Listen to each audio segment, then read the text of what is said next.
What's up, YouTube? This is the first time we're doing something of this kind. Going to be reviewing the patch notes. We're doing the bonus patch and the Cthulhu patch together in one.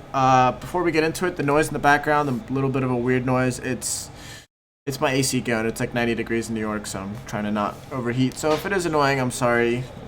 I can't really do much about it. So we're going to go over the bonus patch and the live patch, or the Cthulhu patch, so 7.5 and 7.6, just kind of go over it. I'm not going to be going over skins or anything. I'm going to go over like game changes and god changes and see what I feel is happening. So this patch is live June 2nd, for those of you who don't know what I'm talking about.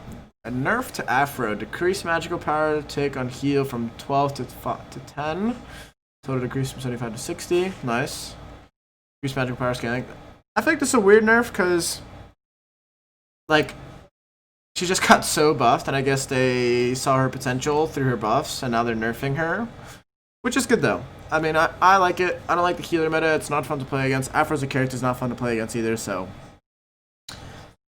we're feeling good about this. Not a big nerf, but you'll probably be feeling it. You just won't be hitting as hard. That's pretty much it. Scaling and scaling. This is nice for the late game.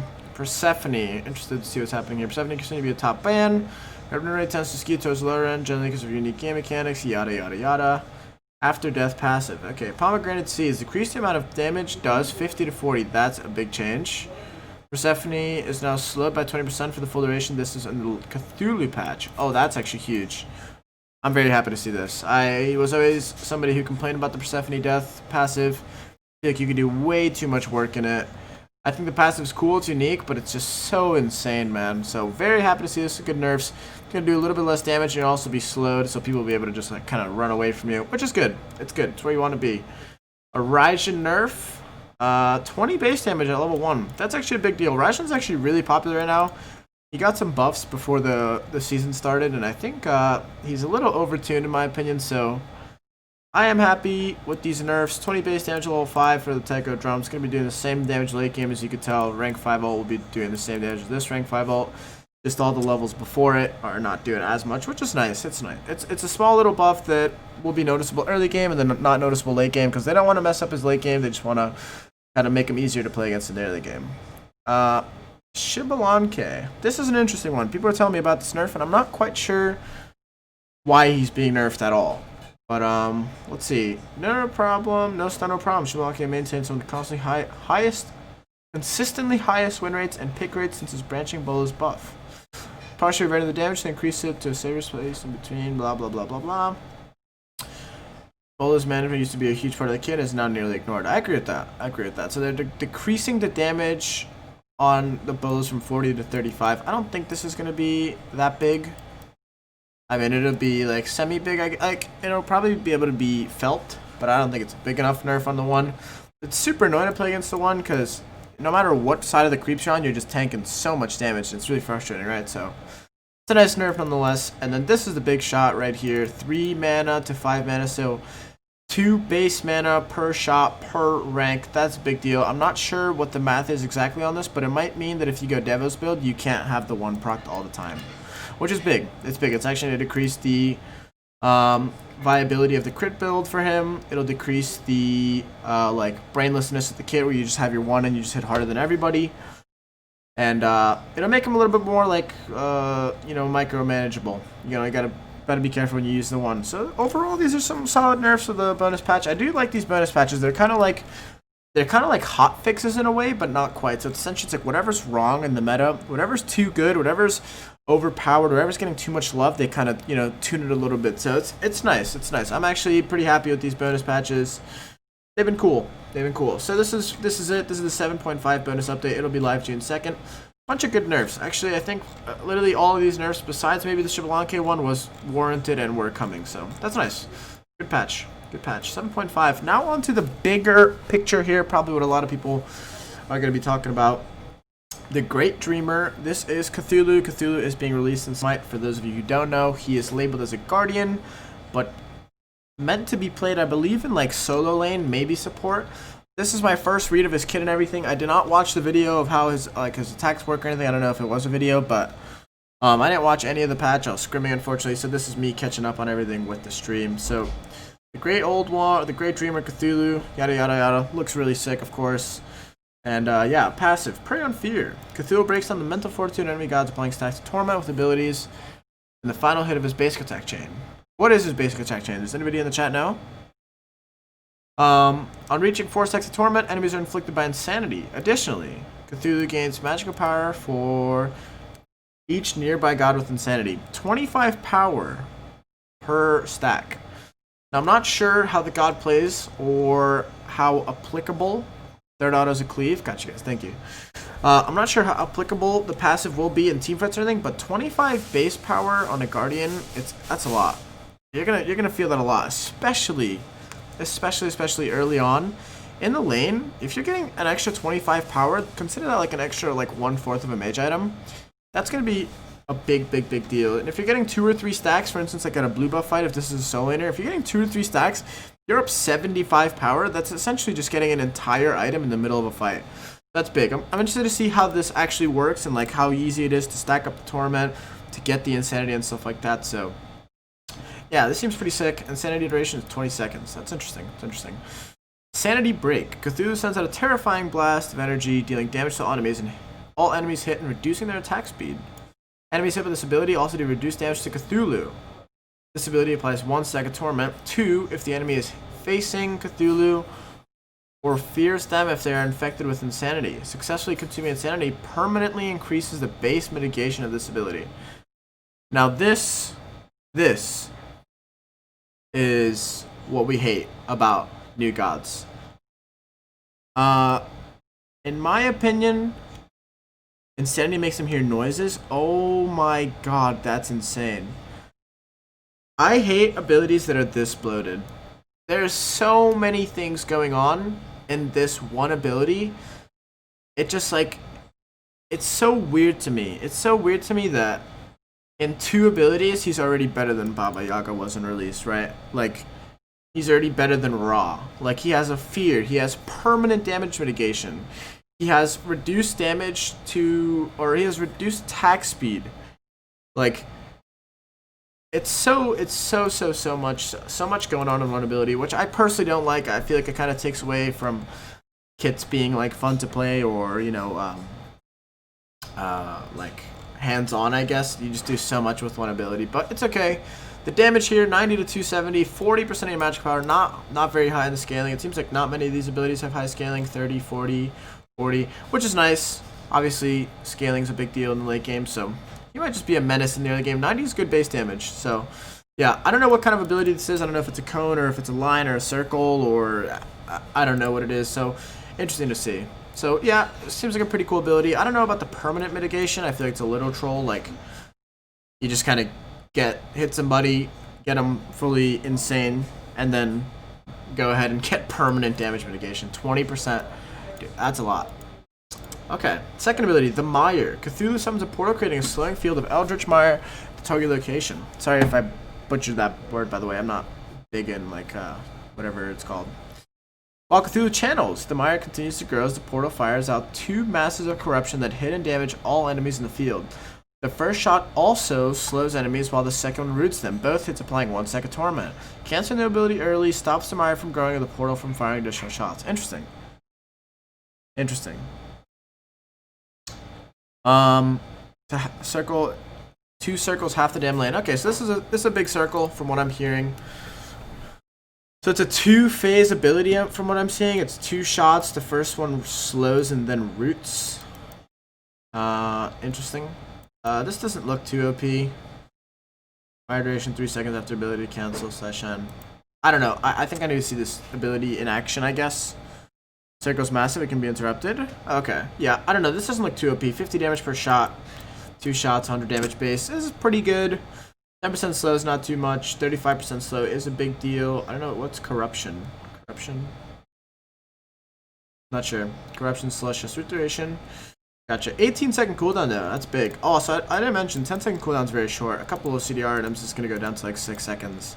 You're going to get a 10% to 30% attack speed steroid, or attack speed slow / debuff every like 6 seconds, which is that's not where you want to be as an ADC or like a auto attack jungler. So yeah, I don't know, looks like a cool ability, sounds cool. I don't know if there's videos of it yet, but we'll see what happens. interested to see how good this ability really is. It's a very long cooldown, which is nice. But yeah, Rushing Terror. Cthulhu creates 2 twisting projectiles at his sides as he unfurls his wings and charges forward. So it seems like a dash. Damaging, stunning, and knocking away enemies hit. The projectiles fire at a slightly slower pace but travel further, damaging enemies as well. Enemies hit by Cthulhu or the projectiles gain 1 stack of torment. Fair enough. Stun and the knockback in a charge. I think, again, like I said, a little excessive on the kit. Too much going on in my opinion, but it's interesting. Not a long stun, 0.4 seconds, like a micro stun. Projectiles 50 plus 20%, 80 plus 40%. The damage numbers don't seem ridiculous yet. I'm not seeing anything that's going to literally insta-kill you or anything like that, but I don't know. Cool to see. I guess this is just like a charge stun, kind of like a Herc one. It's not a real knockback. Knocks you into the butt of the... Oh, okay. It's like a mini Herc one, I guess we'll call it that. And then you get some projectiles that, if they hit, give you a stack of torment. Cool. 16-second cooldown. Pretty long cooldown besides the one, which is nice to see. Descend into Madness. Cthulhu reveals his true form as he plunges the battlefield into Relaya. Sorry, everyone. While enemies caught nearby are damaged. While enemies nearby are damaged, in this form, Cthulhu gains access to new abilities. Interesting. It's like a semi-stand switcher, but more like a evolved kit. Enemies near Cthulhu gain stacks of torment, increasing in pace if they're facing him. Enemies will also suffer the debuff of Sandy Break, causing them to deal less damage to Cthulhu. Cthulhu rely friggin' nice. Yeah, delay recording. Shush. Damage 160. Max health increase is 30%. Holy moly, 12 seconds. The debuff radius. Damage mitigation during the intro. 80% damage mitigation. Oh, it's like a almost release chocolate. Cooldown 100 seconds, cost 100 mana. Cooldown and cost seem pretty good. You basically just go big dick, right? You just evolve. Right? It's like you just go ham, I'm guessing. Papi Chulo. Welcome back, beautiful. Just resubbed for 4 months. 4 months. Interesting to see how this works. Thank you, Papi Chulo. Welcome back to the zoo. Except we can get hurt. Yeah. Cool though. You get torment. You take a shit ton less damage. You get damage mitigation in the intro. You debuff everyone. It also applies this, which means everybody gets slowed attack speed. Seems a little interesting to me, but we'll see what happens. And now we go into the big abilities, the evolved abilities. What it seems like when you're ulting up, you're getting ready, you're about to go huge. Cthulhu Severed. Cthulhu swipes out of the ground beneath him, creating 3 large projectiles. These projectiles damage enemies and apply a stacking protection reduction debuff. This does not proc item effects. Interesting.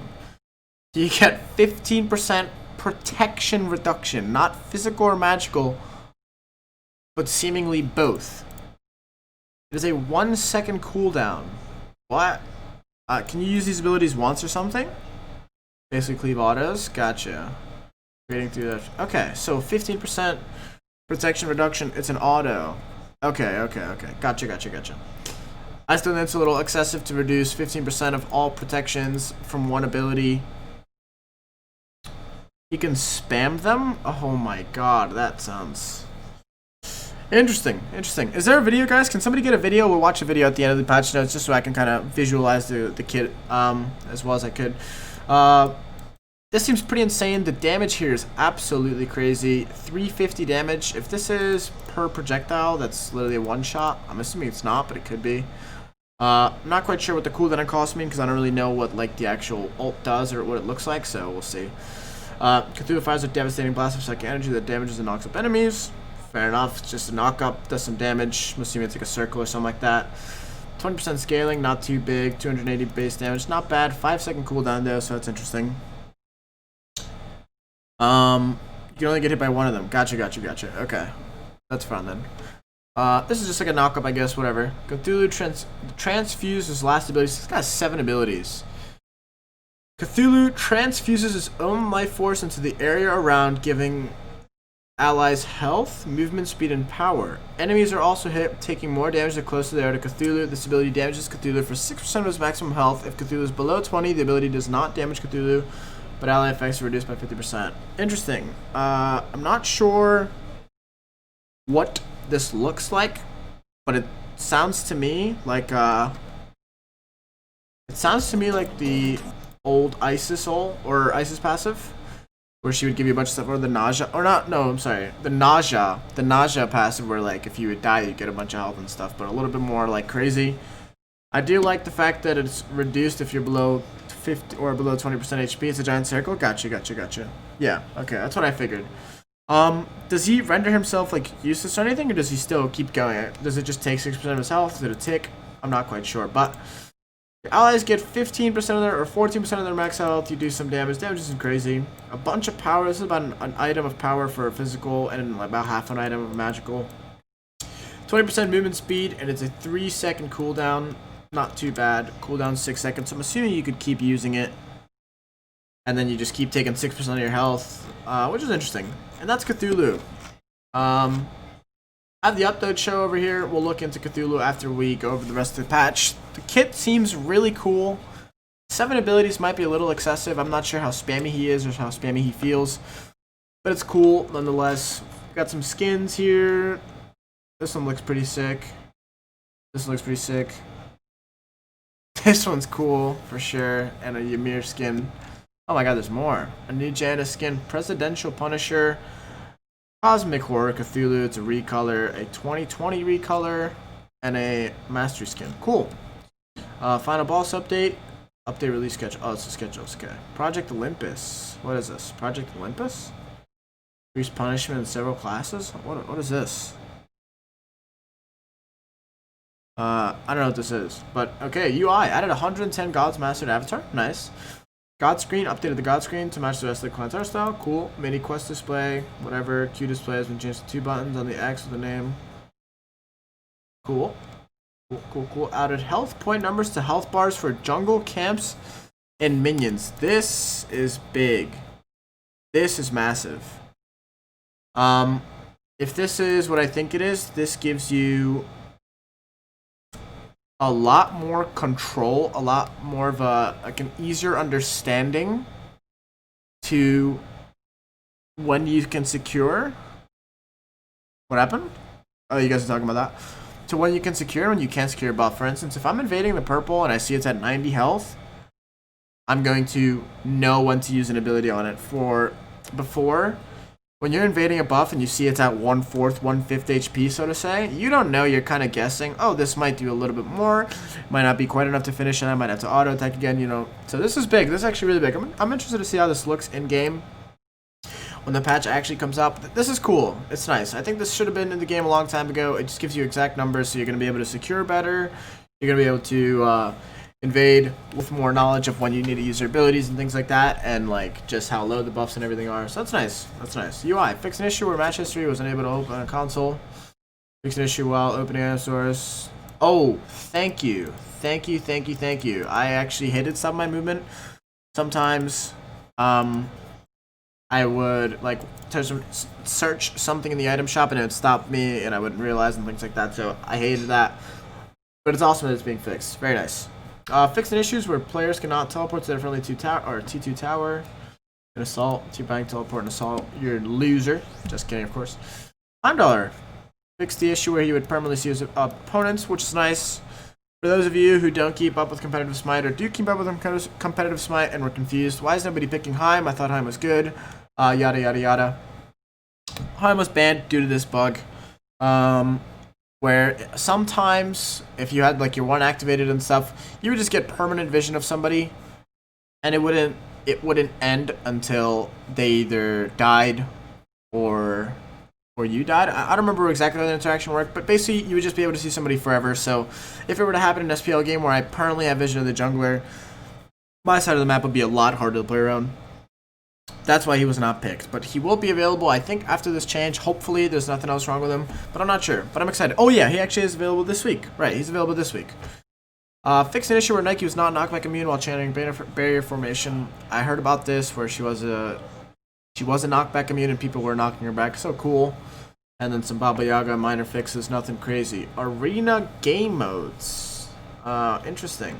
So along with the arrival, Art update. Assist on enemies' death. Now duck tickets. Oh, that's actually huge for Arena. Pretty sure I'm reading that, but actually it's a big deal. You don't have to last anymore for tickets, so for your Arena mains out there, you don't need the last hits. You can just chill on the wave and get the assists. All arts updated, buff camps are updated. Cool. Duel. This is an interesting one. I used to play a lot of Duel myself. With the changed map, I kind of hate it. I really feel like there's way too much to do it all the time. It kind of defeats the purpose of a 1v1 in itself. You can kind of run around the map, do whatever the hell you want, avoid fights all the time, and things like that. So let's read this real quick. Duels focus on outplaying an individual opponent and pushing that advantage. Getting a level lead can result in situations where a single death create a long respawn time that allowed for an enemy to suddenly win. Losing with a lead should give your opponent momentum, but not fully negate it winning for 10 plus minutes. I agree. We adjust the respawn rules to reduce punishment while still letting a player who want to fight for mine have opportunities. Okay, so reduce level factor by 50%. Increase match time factor by 30. Cap maximum respawn time of 45 seconds. 45 seconds for those of you who are dual players. That's more than enough to kill a game. I've lost dual games where I have had my tower, Phoenix, and Titan all at full health and completely lost on a single death. So I guess if your dual game's going to 35 minutes, you're going to lose anyways. But some cool changes. I'm not going to be playing that game until they revert the map change though. And then Conquest, increase totem-wide gold from 20 to 25. This is a nice buff. Essentially, it's just people who work for the totem. Gods that get the totem will give it a little bit more gold to their team. Not a big deal, but it's a nice thing to have nonetheless. Into the items, we have Warrior's Blessing. The solo laners receive quite a bit of feedback. Lately, the main thing we hear from the players is that they're not a left way, blah, blah, blah, blah, blah. Essentially, from what I understand, is that everybody was annoyed with the solo lane meta being warriors or very tanky guardians that just kind of fight each other, never die, never have a chance to outplay one another. So no longer provides flat damage reduction, now provides 10 and 10 magical and protection, magical and physical prots, sorry. Decreased the health and mana heal from 40 to 25, that's big. And now when the health and mana heal trigger...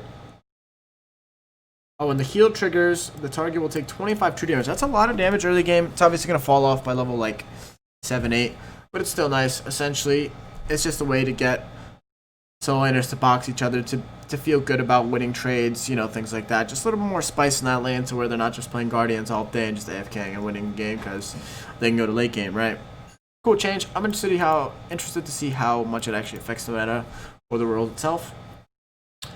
Baron's Brew, it's the same thing with health and mana. You can repop them, but you can't stack it in the fountain, which is nice. I've had Baron's Brew and used it a couple times, then realized they don't stack. Katana decreased from 700 to 650. That's nice. Means you can just buy it early on.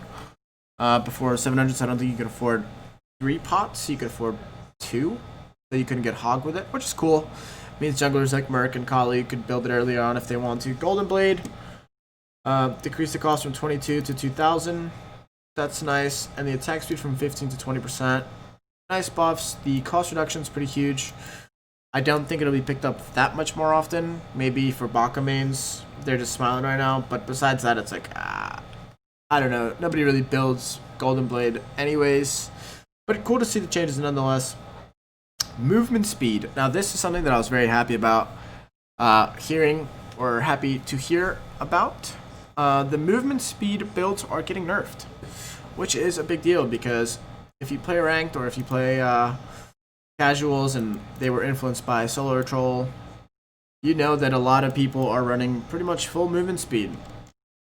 They go both the Relic Dagger and the Wing Blade, Teleria Boots, Shield of Regrowth, and you cannot hit them, you cannot catch them, you can't chase them. It just feels so non-interactive. It just feels like you're not doing anything and you're just wasting your time. So I'm happy to hear about these changes.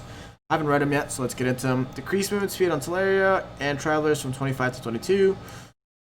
10 to 7, 10 to 7. Okay, so all they did was reduce the movement speed on all the movement speed items by 3%. It's probably not going to fix the movement speed meta, but it's a good way to hit it. So if you choose to continue building these items, you're just going to feel a little slower. But I don't think it fixes much, but it's nice to see.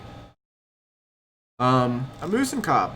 We're into the god changes now. So those are the items. I'm pretty happy with the items. Not too many crazy things happening, but just some nice changes. AMC. I love AMC. I play a lot of Amuse and Cobb on on stream ranked. I played him in the SPL. I think he's a great god. I think he's had better seasons. He's been better before, but interested to see the buffs that were given to him. Fix the text issue that listed bees are doing 5. It actually does 9. Okay, so it's not a change. It's just a text fix. Dude, tongue twisters. Holy. Decrease the cooldown on the hive from 14 to 12. This is a big deal. This is actually a pretty big deal because a lot of times in team fights, if you have poor hive placement, you feel pretty useless because if the team fight extends past the range of your actual hive, you become a lot less scary than if you were in the range of your actual hive or in the range of a hive. Period. I don't know why I'm talking like an idiot, but this is a big deal. It just means you're gonna have hives up more often. It means you can, hive from your lane to base to lane easier. Get hives in team fights out more often, and pretty much might be able to use the hive as like an auto attack block in lane a little bit more. But that's a nice buff. And then the swarm is his 2, 70 to 80%. It's a nice little buff. He's gonna do a lot more damage. 10% scaling, not that much, but it's good. So yeah, nice little changes on AMC. Don't think they'll fix him not being played a lot, but they're nice to have. Baba Yaga, more buffs for Yaga. Fix an issue where players are not colliding with the cabin. This is the intent. Player movement should be blocked to prevent hiding, but projectiles should pass right through. Interesting. So they were not colliding, and they were in it, I guess. Nice little change. Increase the minimum fire range from 10 to 4. Minimum firing range. Oh, that means you could put it like right on top of yourself now, I'm assuming. And Baba Yaga is now immune to backpedal and strafe penalties while inside her cabin. Very nice. Knockback immunity and a reduction to damage during the pre-fire animation. I think these are just nice, like quality of life changes. Not much going on, but cool. Oh my god, there's an ice cream truck in the background. A Chronos buff. When Oleron was released, his basic projectile speed was set to 110, matching Hunters. We're making the same changes to Chronos, Soul, and Freya to show up their basic attacks for more like Hunters and create a consistent playstyle across the role. Chronos has separately been underperforming, seeing a drop in a variety of skill levels. We wanted to highlight a strength of his in lane boxing. Accelerates immediate burst of speed, gives Chronos flexibility when it comes to boxing with a small buff. With the small buff, with become a stronger and more defining. Okay, whoever wrote this needs to be fired, but it's okay. So the general increased basic attack projectile speed from 100 to 110. Not sure how big a deal that is. And initial movement speed from 15 to 20%. This isn't going to change the way Chronos feels one bit. In fact, he'll be the same. He'll feel a little better, but in my opinion, he's still going to be shit. Interesting to see, though, that they're buffing the Hunters, or the Mage Hunters. I don't like the Mage Hunter meta much, but maybe they'll force one upon us. A Fenrir buff. Decrease the cooldown to 3 to 2, which means you can use it more often in the early game. It's not bad. It's fine. Probably not going to change the play time that he sees, but it's a nice little buff. Fenrir 3 early game can be insane to deal with as a carry, so it's cool to see. Freya, 100 to 110. I'm not sure what the actual change is in the auto attack projectile speed. I'm interested to see how much it really changes. But cool, same thing that the other guys are getting. Ganesha focused on removing barriers and uplifting his team. Turn of Fate provides a strong. Turn of Fate will now provide 2 stacks when hitting a god. That's pretty cool for the game or the laning phase. Hit a little harder. Team fights will hit a little harder. Not too crazy, I don't think. Makes them feel like hunters instead of mages. Gotcha. Cool little change, I guess. 1 stack instead of 2, or 2 stacks instead of 1. Very nice. One use passive encourages constant fighting once it has become active, but doesn't convey the information needed to make smart combat decisions. Okay, so you get a little flash. When this passive out of fade, an additional FX will play. Fix an issue where some skins were missing the passive effect entirely. Cool. This god, we're not going to say her name too much just because we don't want to get demonetized. But base damage on the 1 is increasing from 30 to 35 all the way. So it's just 5 each rank, which means it's a 10 damage buff per gust. Or no, it's a 5 damage buff per gust. So it's 20 extra base damage if you hit all 4 gusts. Interesting. I don't think her problem was her early game at all, so buffing her early game seems a little weird to me. But, yeah, maybe people will play again. Nemesis. Certainly had the scales. Attacked the again lately. Even after recent buffs, we failed to see much movement or metrics, and player feedback was clearly unsatisfied with the changes. We are adding quite a bit of a potency to her passive, making each single stack significantly more impactful. Cool. Increase power gain and power loss from 5 to 7 and decrease from 4 to 3. I believe, if I'm not mistaken, when Nem was released, the passive stacks were 3 and they upped it to 4, and the power was maybe 10% if I'm not wrong. But this is cool. It just makes your passive faster, so you get it in 3 autos instead of 4, and you get more on top of that. So that's cool. I don't think it's going to change her play time either. She's not great early game, which is why she's not played that often. But it's nice to see. You'll just feel way better with the passive now. Clay soldiers have taken notes from Artemis's Tusky and are coming to the battleground with smarter tactics to increase range than the only direct buff, allowing soldiers to more reliably charge. Outside of this, they will be more responsive to enemies entering combat range, won't get stuck trying to attack, and can more quickly face and charge their enemies. This is interesting because I actually think the Tusky buffs were crazy. I think the boar is a lot smarter now, so if the same AI is implemented into the soldiers, Duo is going to be a lot better. A lot better. And range increase, so they'll charge at you faster. They're smarter. So yeah, this is actually pretty big for Nuwa. I think it's going to make her a lot better. We're probably going to see her a lot more often on top of that. So yeah, cool buffs. Soul. Same deal with the attack projectile speed. 100 to 110. Cool. Unstable manifestation. Is this her magical passive? Or passive in general? Increased magical power bonus from 0.8 to 1. So you got a 5% scaling buff. Make her early game better. And her late game better as well. Cool soul buffs. Don't think it's going to change the god either. Terra. Terra's a large windup for her first basic attack, which made utilizing her passive difficult. Decreased pre-fire time in her chain from 0.5 to 0.3. Post-fire has been increased from 0.5 to 0.7 to ensure it's still 1 second. Cool. So you'll engage the first part of the auto faster, but the second part is slower, so it's the same thing, I guess. Not sure. See you later, London. I don't think this means literally anything. And last but not least, Zhong Kui. Okay. A buff after 2 nerfs, I think. Interesting. Zhong had a short period of complete meta dominance, which resulted in a rather heavy nerf to his passive and his tankiness. This harmed Zhong's identity as a battle mage, and meta shifts since then have pushed his metrics even further down. We feel completely comfortable to revert this change, hoping that this mage can be more than just a ghost of the past. Interesting. Is it this one, London? Is this what you whispered me? So, decrease the max souls from 60 to 40 and increase the prots from 0.5 to 1. Nice. I mean, it's just a revert on his passive. He's going to be tankier, faster. That's pretty much it. That's it. I don't know. It's probably not going to be that insane either, but we'll see. We'll see what happens. So these are the patch notes. We have read both the patches. A lot of interesting changes. I think the AMC one's pretty big. Freya one might feel good again. This is a pretty big buff. Early game, she was always strong, so I don't know. I think the new buff is probably the biggest buff I've seen in this patch. The Nem buff will make her feel a lot better.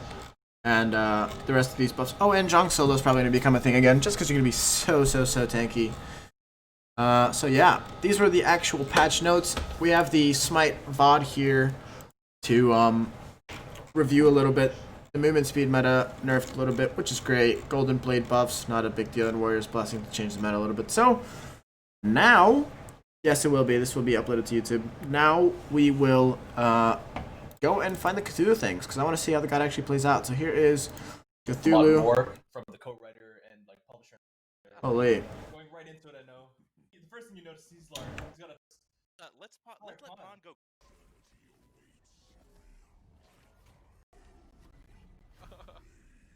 Oh There my he is. gosh.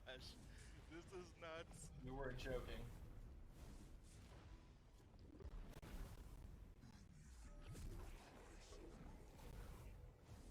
Oh, this is so cool.